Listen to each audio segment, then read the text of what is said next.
Hello everyone and welcome back. Today I'm going to show you how to make froth milk using a hand blender. You don't need to use a frother, just a hand blender. So let's get started. First, what you need to do is get something like this made out of metal and milk. Don't fill it too high because if you fill it too high, the milk will all go out and you will have a big mess to clean up. So fill it about 1/3 through the cup and then warm it up on the stove. Warm it up until you can see steam coming out and then you'll be able to start using the hand blender. So let's warm it up. Once you've warmed the milk, it's time to get frothing.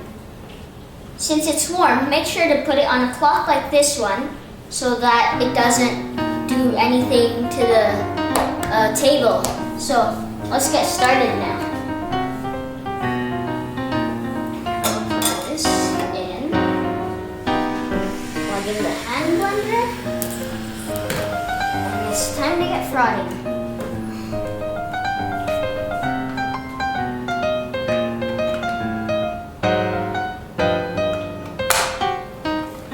So let's start frothing.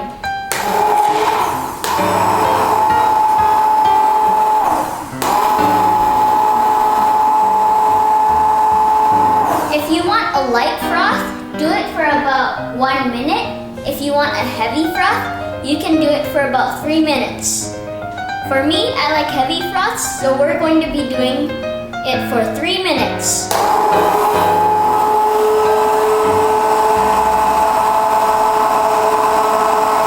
Now let's fast forward 3 minutes later.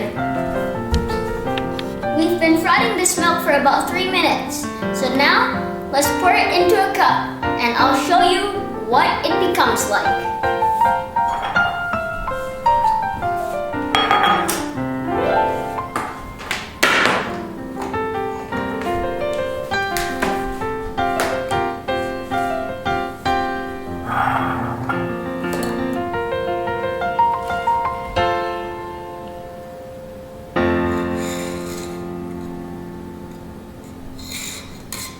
See all that foam? That's from the frothing that we did. Look at this. We turned regular milk into froth milk using a hand blender in very simple steps. Anyways, if you like this video and haven't already, please like and subscribe. And see you next time. Enjoy!